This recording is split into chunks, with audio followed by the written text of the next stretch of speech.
got the call. You're in the office. He gets the call and says, Charlie, as president of the Jamestown Bar Association, you're chairman, in fact, of a funeral service, and 8 Supreme Court justices are showing up. What was his reaction?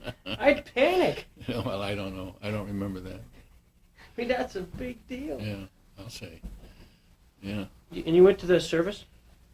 Oh, yeah. Yeah. We all went to the service, of course. I don't remember much about that. A lot of people? Oh, yeah. A lot of people. There were a lot of people who were curious to Yeah. see the... Is that thing on now? Yeah. Okay. Yeah, shoot.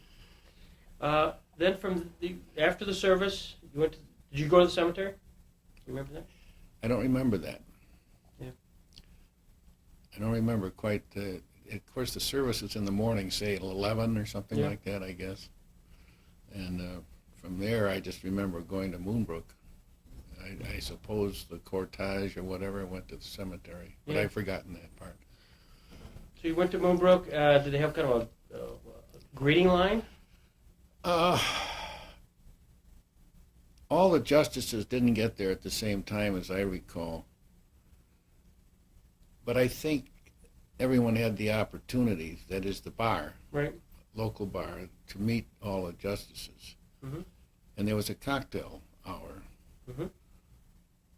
And the one thing I remember, a few of us were talking to we were standing up, and a few of us were talking to one of the justices, and I forget who that was.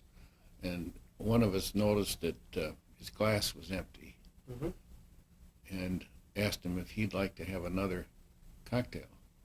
And he says, well, you got to ask the chief, meaning they better check with Earl Warren to find out whether the deal was that they were to have 2 cocktails or just one. No kidding. And he was in charge. There was no question about that. And then, as you know, we were spread around, and there were, I suppose, 8 tables with a justice at each table. Mm-hmm. And Justice Black was at the table I was seated at. And you asked about him, and Yeah. all I can say was I don't remember anything about the conversation other than he told a couple of stories. He was a great storyteller, and Right. he was a very charming and courteous man. Mm-hmm. I had been a little shocked at the time of his appointment because of his lack of judicial experience. Right. And of course, as anti-Rooseveltian, I was not particularly impressed with him, but he, of course, turned out to be a great justice, Mm-hmm. even though you didn't always agree Yeah. with his opinions. Do you get any sense that Black and Jackson sort of had a run and gun shoot for a long period of time on the court? Did you know that at No. the time? It's more that's sort No. of surfaced afterwards. I know that when I was in law school, which of course preceded this, at Yale, in the constitutional law course I took, and also a tax law course I took, the professors, each of those professors, although they didn't always agree with Jackson's opinions, Mm-hmm. felt that he was by far the greatest writer that the court had seen, Mm-hmm. then or before. Mm-hmm. And that was quite a kudo coming from these guys. Absolutely. And he did. If you read his decisions, of course, that comes across very quickly, his style. Right. Absolutely. And so many of the decisions are written now by their clerks. Mm-hmm. But he had a style, as did Black. Sure. He was very terse. Mm-hmm. Did you ever meet Jackson? Oh, yeah. Yeah. I mean, as a youngster, I remember him more than later on. I don't think I remember him much later on. I say youngster, he knew my father and Right. knew who I was for some reason. I guess my dad had introduced me at some point. Mm-hmm. But no, I had no close ties with him or occasion to talk with him at any length. Did you ever meet Bainbridge Colby? Oh, yeah. He was, what, Secretary of War? Secretary of State State, okay. under Wilson. And he came back to Bemis Point? Yeah. Yep. Did he In marry fact, I've got my Uncle Albert Price, Uncle Bert, kept a lot of memorabilia and scrapbooks about things involving our family.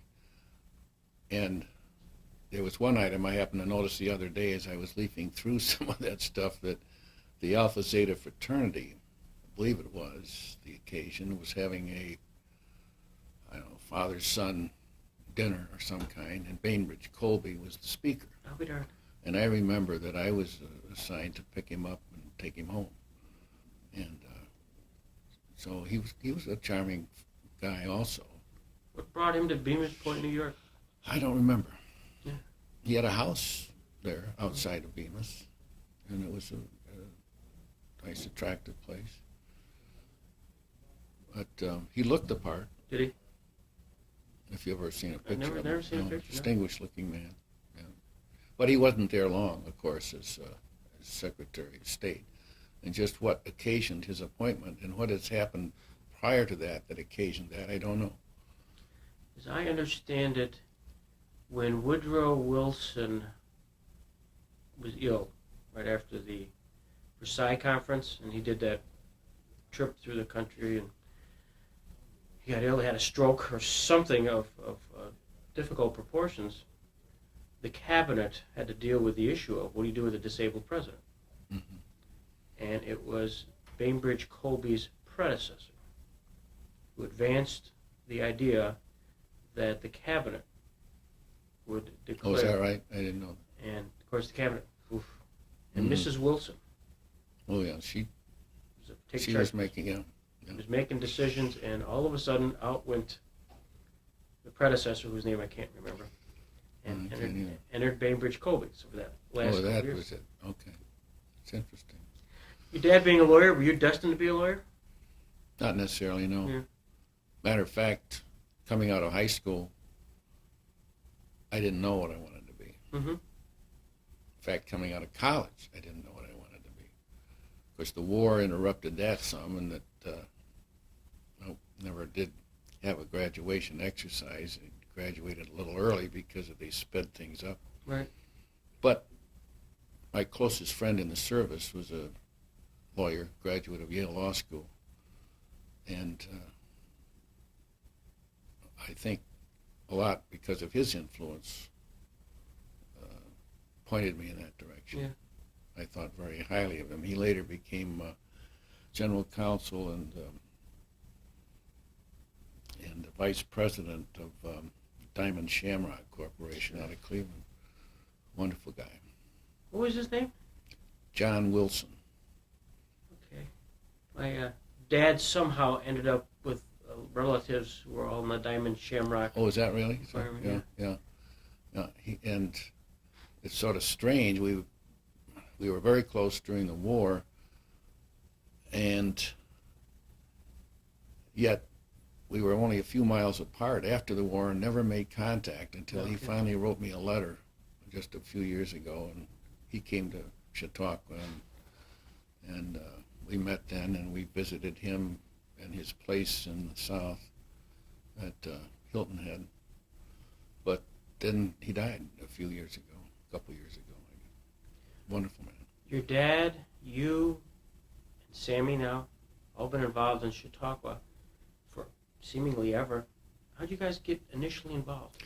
I don't know. Yeah. My father, I saw an old clipping from the Chautauquan Daily that, there was an item in there that said that Wilson C. Price has been appointed counsel for Chautauqua. And I think that was about 1914. Mm-hmm. Incidentally, on that, my father began practice in Jamestown after graduating from law school in 1900. So it's a century. Yeah. And sort of interesting Yeah. that a Price has been practicing law for 100 years. Wow.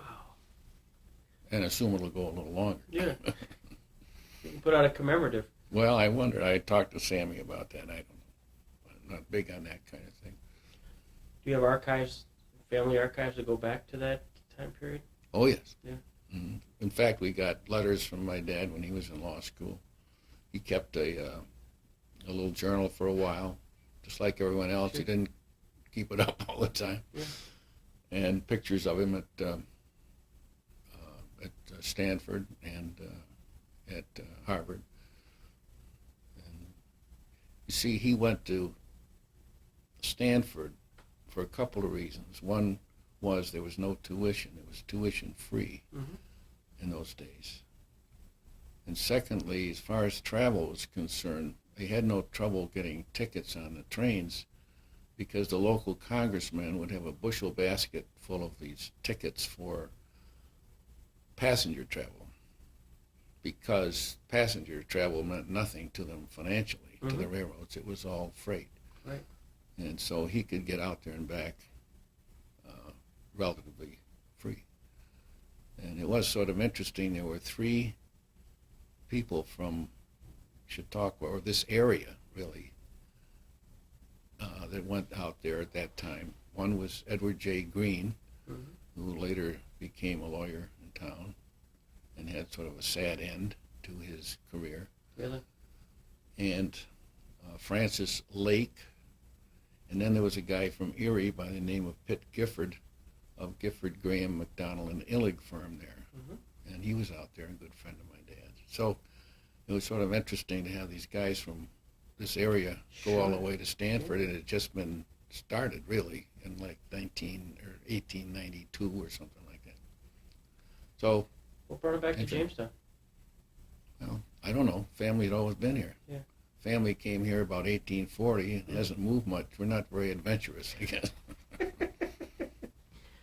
What's the genealogy of the firm then? That your dad comes back? Did he work with somebody, or did he hang up? Yes, he did. Trying to think of his name. He was a very fine lawyer, and it was a lawyer for the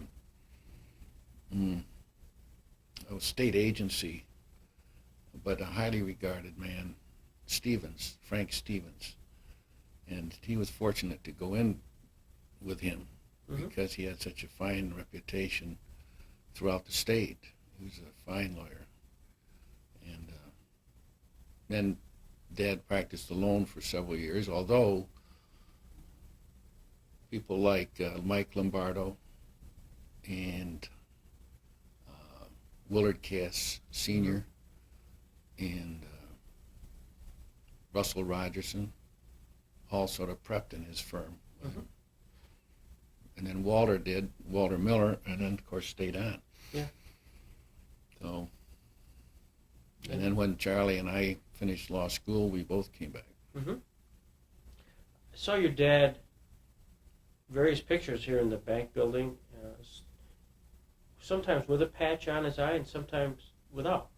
Did he At have a certain time in his life, he had a problem with the eye, and I don't know what caused it, but the eye he could see out of all right, but it didn't track with the other eye. Right. I mean, he could read with it by moving a book like this, but it didn't track whatever that thing is. So ever since that happened, he had a patch over it. Right. But he could see perfectly well with the eye that wasn't patched, and he could see with the eye that was. It just it didn't work together. Right. So that was the reason for that. And he practiced. Well, he was coming to the office until he was in his late 80s, although he didn't do a lot in the last few years. He died when he was almost 91. But, yep, he was one of those that stuck around. Unlike most attorneys today who, like yourself and Sherry and others, that have enjoyed a good life after well, practice. And Walter Miller was that same way in that they got beyond the time when they could retire beneficially. You know, they were too old to retire. Yeah. They went past that point. You got to retire early enough to do stuff like travel, do a lot of the things you want to do. That's what I'm saying. Well, how does would that That's satisfy your? That is. Terrific. Thank you. Yeah, you bet. Thank you, Sam. Nice to see Appreciate it. Good to see you, and Yeah. thanks for spending.